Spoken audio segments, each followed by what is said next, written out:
Welcome to Public Domain Video Theater, brought to you by the great detectives of Old Time Radio. From Boise, Idaho, this is your host, Adam Graham. If you have a comment, email it to me, box13@greatdetectives.net. Today we're bringing you an episode of Dragnet. I do want to advise that today's episode does deal with some sensitive issues and that viewer discretion and parental discretion is advised. Today's episode is from Season 4, Episode 3. Original air date September 9th, 1954. And based on a radio play originally aired February 15th, 1951. And the title is The Big Crime. Ladies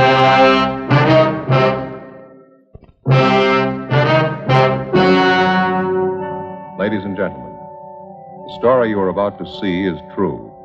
The names have been changed to protect the innocent.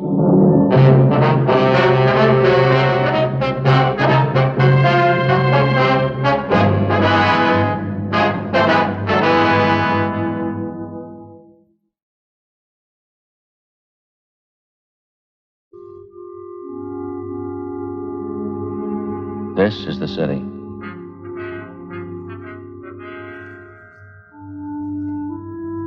One of the biggest in the United States. Spreads out in all four directions like a broadloom rug. To the south and west, it's the downtown business district. To the east, the industrial area. Los Angeles, California. It's pretty much like your town.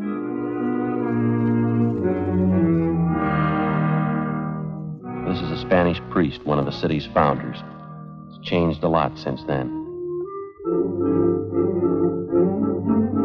It's got high-tension wires bringing in the power and bus lines to get you where you're going. It's got railroads and freight yards.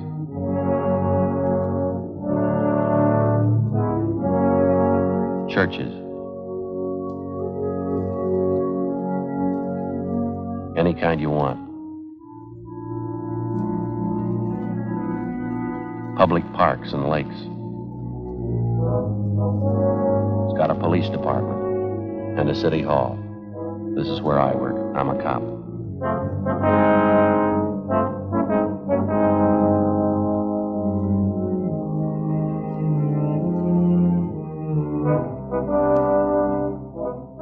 It was Saturday, August 8th. We were working the day watch out of Juvenile Division. My partner's Frank Smith. The boss is Captain Powers.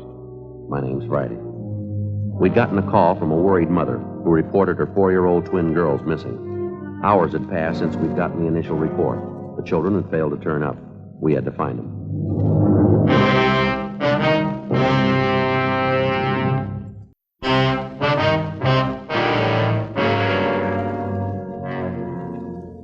I told you all that on the phone. Have you found them yet? We've checked out the names that you gave us, Miss Karsten. Everyone who knows your little girls, the kids they play with, the neighbors, the storekeepers in the area. We haven't any word yet, but we're still checking. Oh, no, Dick. Somebody's got to have seen them. Tilly and Joan couldn't have wandered off that far. They're only 4 years old. I don't think it's as bad as it might seem to you, ma'am. Children have been missing a lot longer than your two little girls, and they've turned up all right. Try to relax if you can, Miss Karsten. Well, why hasn't somebody seen them? They wandered off from us in the park, but it's only 3 blocks from the house. Why hasn't somebody seen them? It's dark out. God knows what could happen to them at night. Is there anything we can get for you, Miss Karsten? No. No, I'll be all right. Did you see my husband? Yes, ma'am, we did. He's over at the park with the other officers. I think it's just a matter of time, ma'am. We've got 3 teams of men working on it with us. We've gotten out a broadcast on your girls. Did you talk to the Stanleys down the street and the Petersons? Yes, we did. We checked out all the names that you gave us. There is one thing we want to ask you about. What's that, Sergeant? About the exact spot in the park where you had your picnic this afternoon, where the girls wandered off. Well, it's exactly where I pointed it out to the other officers. By the eucalyptus grove right off 7th Avenue. Just about 2:30 this afternoon. We finished lunch and my husband was taking a nap. I was reading. I saw the girls playing tag over by the trees. I looked up in a few minutes and they were gone. It's just like I told the other officers. Then you're sure about that location? Of course I'm sure. Why should I lie to you? I want you to find the girls. They're just babies. You can see there's a picture over there. They're only 4 years old. Yes, ma'am. We're doing everything we can. I know. You want me to get that for you, Miss Karsten? Would you please? Yes, ma'am. All right, Lois. Anything? No, nothing. You? One step at a time. Yeah, sure. Excuse me. Ralph and I checked with a guy who runs an ice cream wagon. He works the area in the park where the kids disappeared. Yeah, what'd he tell you? He saw a couple little girls about a half a mile from that eucalyptus grove, about 3 o'clock this afternoon. They were with a man. Yeah. He saw the man put the kids in a truck and drove away with them. 8 p.m. Together with John Lewis, Frank and I left the Karsten home. We didn't tell the mother about the latest report. Until it was positively confirmed, we felt that telling her would serve no purpose other than to cause her needless worry.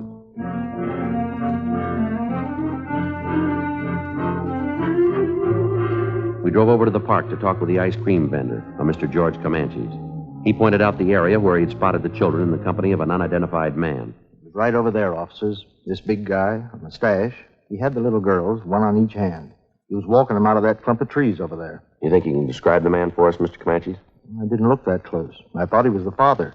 The kids were sniffling, maybe like they'd been crying. Better check the ground over by those trees, huh, Lewis? Yeah. Stan, Ralph. Didn't you notice anything at all about this man, Mr. Comanches? I mean, except his mustache? Well, a big man, big shoulders, work shoes, tan shirt, tan pants.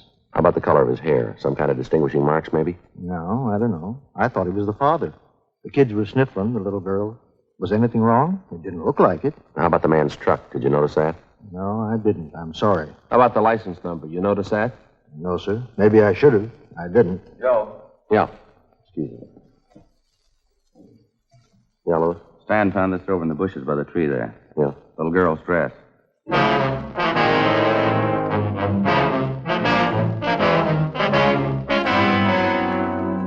8:28 p.m.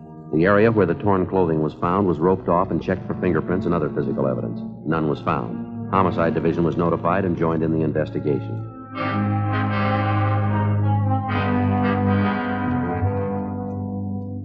The dress was taken down to Lee Jones at the crime lab for examination. Then it was shown to the father of the missing children, Frank Karsten.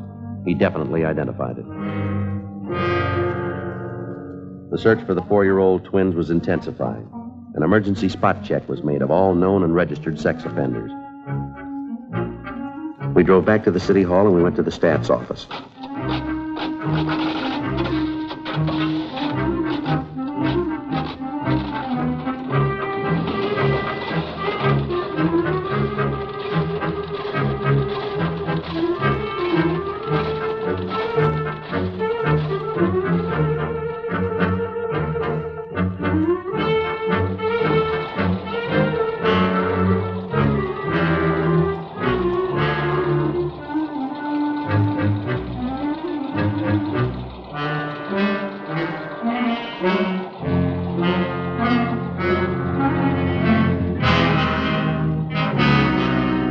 From the hundreds of names, the stats office came up with one that might possibly tie in. He was listed as George Harris Lytell Gramberg.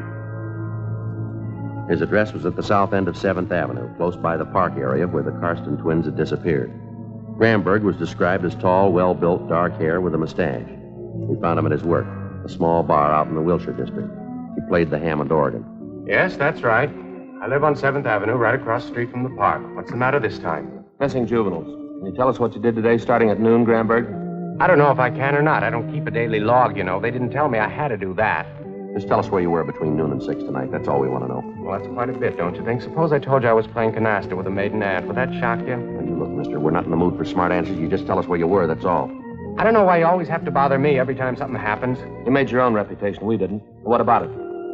I left my apartment about 11:30 this morning. I went down to the Union Hall and paid my dues.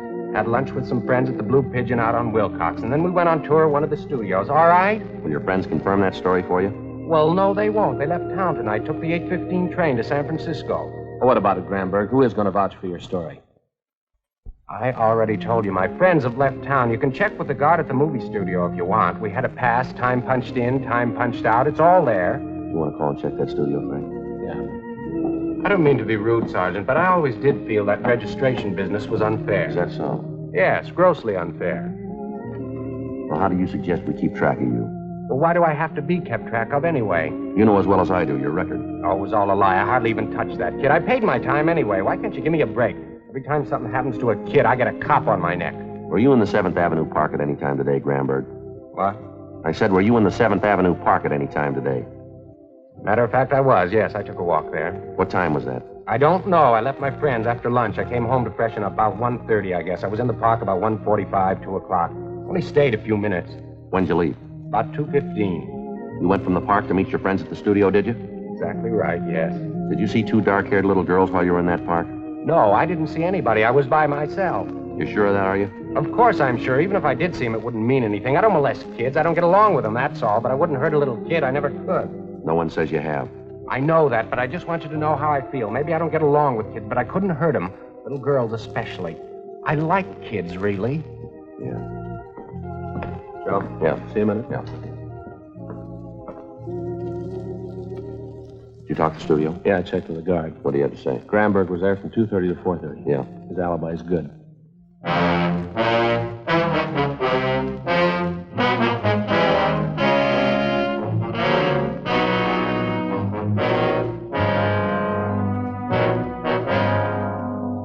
"10:55 p.m. The 4-year-old Karsten girls were still missing.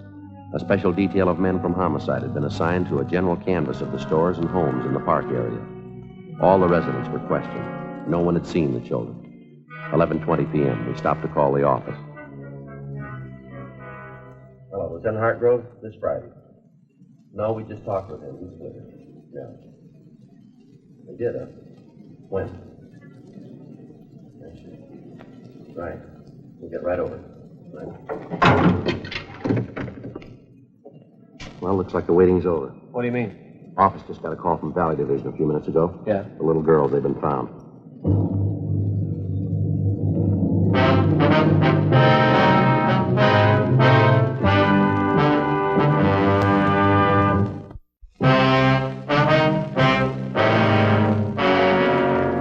"11:25 p.m. As soon as we got the word that the 4-year-old Karsten twins had been found, Frank and I drove back to the office where Inspector Miller filled us in. A few minutes past 11 p.m., a motorist out in the valley spotted 2 small girls walking hand in hand along a deserted side road off Ventura Boulevard. Their clothing was dirty and torn. They were alone. The motorist picked them up and took them to the Valley Division station where the girls were identified. We sent out a partial cancellation on the APB. The twin girls were taken to Georgia Street Receiving Hospital where they were treated for cuts and bruises. Then they were returned to their home. The doctor reported that both girls had been molested. The search for the abductor went on. Late the next day, Frank and I, together with a policewoman, drove out to the Karsten home to talk to the twins. We had no luck at all. They were still shaken up from the excitement and the shock of their experience. It was the same thing this morning when I tried to question them. They just don't want to talk about it. Oh, it must have been horrible for them. They tell you anything at all, Mrs. Karsten? Well, Joan just refuses to talk about it. She says the man was big. That's all I could get out of her. Tilly seems a little more willing to talk, though. She's always been a little bit more forward than Joan ever since they were babies. I see. Could she add anything at all to what your other little girl told you about the man? She told her father the man had a mustache. Now, that probably impressed her because my husband wears one, too. I'm pretty certain she's right about that. I can usually tell when she's making things up. Mm-hmm. Now, how about the way the man was dressed, his clothes? No, they didn't mention anything in particular. Tilly said the man was dirty. She said that 2 or 3 times. She kept on saying it, dirty, dirty clothes. Now, she might have meant the man had work clothes on. She has so many expressions, I don't know. How'd the man get your little girls into the truck? Did he offer them candy or something like that? Tilly said something about a kitten. The man had a little kitten he was going to give to them. Oh, dear, if I've told them that once, I've told them 1,000 times. Stay away from strangers. Don't go with them. Yes, ma'am. Did they tell you anything else at all about the man's description? Well, Tilly said the man was big. Oh, I don't know if you could count on that, though. Everybody looks big to her. I talked to her an hour, but she just kept repeating the same story. The man made them cry, tore their dresses, and hurt them. Oh, it must have been just horrible for them. Yes, ma'am. Did they tell you anything at all about the truck this man was driving? Maybe the color, something like that? Well, Tilly called it a big car, a funny big car. She said it was red, with red pictures all over it. Can't put much faith in that, though. Why not, ma'am? Everything's red to Tilly now. Everything has red pictures on it. Just a phase she's going through. A few weeks ago it was blue, everything was blue to her. Now it's red, everything's red. I see. You think they might be able to tell you a little more in a day or so, maybe after they've quieted down? Well, I don't know. I certainly hope so. Thank God it's all over. They're home safe, that's all that counts. No, ma'am, I'm afraid there's more to it than that. What? The man that did it's still free.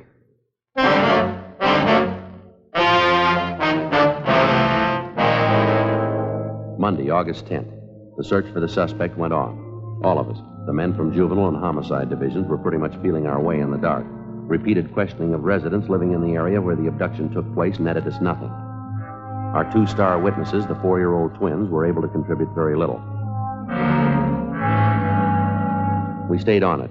Another 3 days of pounding the pavement, knocking on doors, and asking stock questions led us nowhere. As in most cases like this one, the criminal employed the distinct advantage of having victims who were unable, because of shock, to clearly identify him. Saturday, August 15th. In the late afternoon, we got a call from a Bernice Hopper, a real estate agent in the West Hollywood area. 4:15 p.m. Frank and I drove out to interview her. Excuse me, officers. I've just got to find that listing book first. Go right ahead, Miss Hopper. It's just got to be here someplace. It was only yesterday morning. I remember distinctly. There. Now, I can start to do business again. Yes, ma'am. Well, I don't know if this is going to help you any in your case, officers, but I certainly think something should be done about it. Flagrant is the only word I can think of, just flagrant. Would you like to tell us about it? Well, I saw him yesterday, for one thing. You see, I was coming back from lunch about 2:30 in the afternoon. Fridays, I always have a late lunch. I see. I was just passing the corner, 2 blocks from the grammar school, right up above on Prospect Avenue, and I saw this truck parked and this truck driver leaning out of the window talking to some children. Just tots, little tots. Yes, ma'am. What happened? Well, what happened is not so much that, it's just the way this truck driver was talking to these children. I must have been at least 20 feet from them, and even I could hear. What was that? Well, his language, just filthy. I couldn't understand it. A grown man talking to little tots like that. Every kind of filth, every obscene word you could think of. Was there any point in the way he was talking to the children, Miss Hopper? I mean, was he mad at them? Did he seem sober? What was it? It was filth, that's all I know, officer. Some of the children didn't like it, and they told him. That only made him do it all the more. I really think you ought to check up on him. Yes, ma'am. Can you tell us anything else about it? Oh, would you excuse me a moment? Yes, ma'am. Go right ahead. Bernice Hopper, real estate. Yes? Mm-hmm. Oh, yes, Mr. Tomlinson, I remember. The house out on Norwich, wasn't it? Well, no. As a matter of fact, I sold it Monday. It's just like I told you, things go so fast. Well, of course, if you'd had a substantial down payment to make at the time... I am sorry. There wasn't anything I could do. Yes. Well, I'm sorry, too.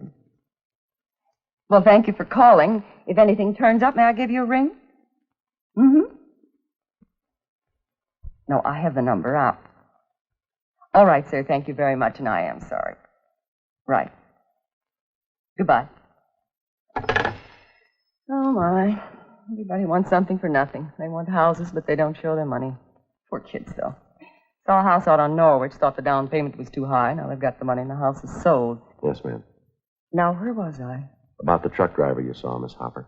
Oh, yes. Well, after hearing that talk of his, I just copied down the license number of the truck. Got it right here in my desk. How about the truck driver, Miss Hopper? Did you get a good look at him? I certainly did, the way he acted with those children. Anything unusual about his appearance? No, nothing besides his foul mouth. He was dark, heavy-set, and he had a mustache. Ties in. One more thing. The truck he was driving. Yes, ma'am. There were pictures painted on the side. Circus animals, I think. Did you happen to notice the color? Oh, yes, it was red. Even the pictures were red.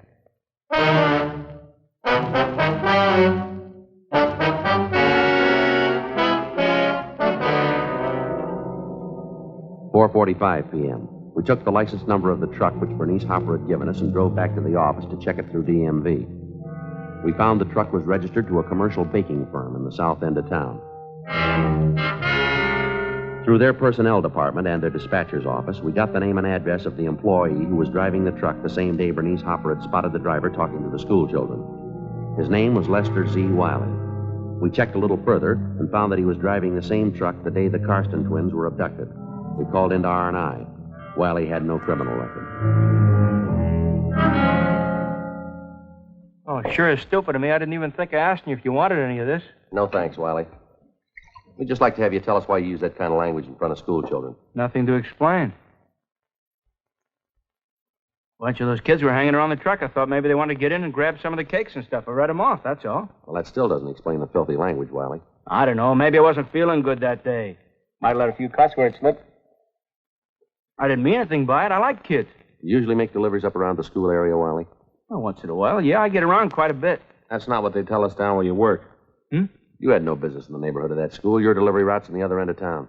So I can't drive where I want, huh? I get the deliveries made. What are they squawking about? I'd like to know what you were doing up in that neighborhood. I was on my lunch hour. I drove up to see a friend. I got a friend living near the school. What's the matter, anyway? Don't you think you've had enough of that? Look, you're not telling me what I have to do in my house. This is my house. If I want a glass of wine, I have it. You're not telling me what to do. All right, Wiley, take it easy. Take it easy, nothing. I talked to you two guys long enough. There's the door. You're not coming in here telling me what to do. You better get your coat. We'll talk downtown. We're not talking anyplace. Now get out. Get out of this house right away. Are you afraid your story's not going to hold up? I don't know what you're talking about. You're trying to frame me. Don't you think I know that? Now, that doesn't make much sense, does it? Why should we want to frame you? I know what you're getting at. I know just what you're getting at. Those two little girls last week, you're going to say I took them. You're going to say I did things to them. Well, I didn't. I didn't have anything to do with it. Didn't you? No, I didn't. Look, I'm sorry, huh? Why don't you sit down? I didn't mean what I said. I guess I just got nervous. Sure, Wiley, we understand. Why don't you let me get you a couple of glasses? Have some of this wine. Warms you up. It's good. No, that's all right, Wiley. We'd just like to have you straighten us out on a couple of things. Yeah? Where were you between 12 noon and 11 p.m. last Saturday? That's the day that somebody picked up those two little girls, isn't it? Yeah, that's right.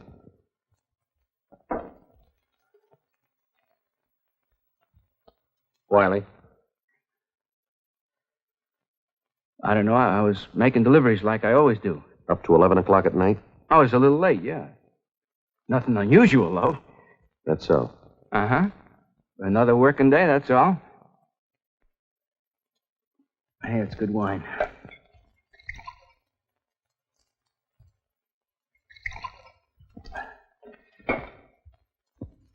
I might have been near the park where those two kids were. Doesn't mean anything, though. I get around quite a bit. I got a lot of deliveries to make.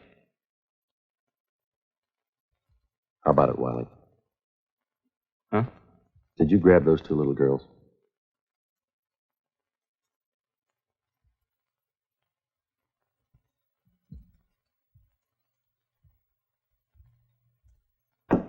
Oh, look at that.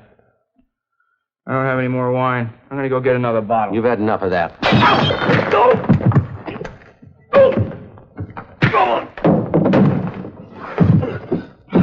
Come on, get up. You all right, Frank? Yeah. Get out! Get out of my house! Get out! Get out! Get out of my house!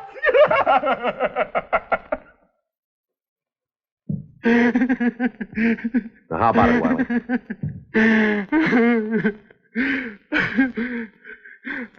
What's the use? It's no good at all. All right, you want to tell us about it? I didn't mean it, that's all. I didn't mean it. Just that once in a while something goes wrong with me. I like kids. I like them too much, I guess. I didn't mean to hurt them. You ready to go now?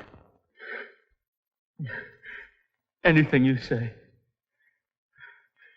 I thought I had it with me when I grabbed the kids. What? I thought it was in my coat pocket. I'm glad I lost it. Glad you lost what? My pocket knife. I was going to kill him.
On December 10th, trial was held in Department 98, Superior Court of the State of California, in and for the County of Los Angeles.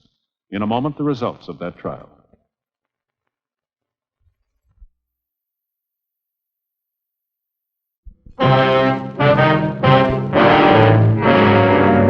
The suspect waived his rights to a preliminary hearing, and at his arraignment in Superior Court, he entered a plea of guilty to kidnapping 1 count and child molesting 1 count. Child molesting is punishable by imprisonment in the state penitentiary for a period of from 1 year to life. Kidnapping is punishable by imprisonment in the state penitentiary for a period of not less than 1 nor more than 25 years.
Welcome back. This episode is a good illustration of why Dragnet deserves so much respect, because it dealt with difficult issues that we didn't really want to discuss in polite company, but nonetheless were things that affected real people, police officers, parents, and children. But it always dealt with these issues with a great sensitivity, and you do see that in this episode.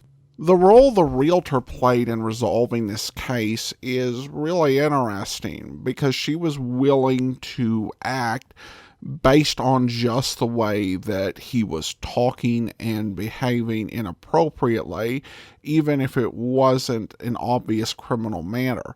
And I do wonder whether anyone would be willing to do that today.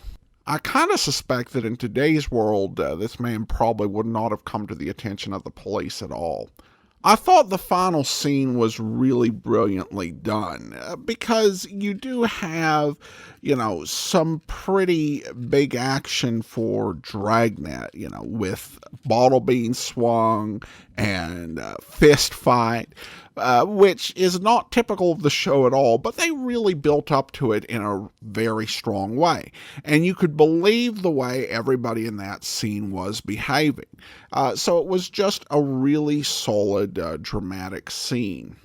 A great performance by Jack Crucian in this, in playing Lester Wiley.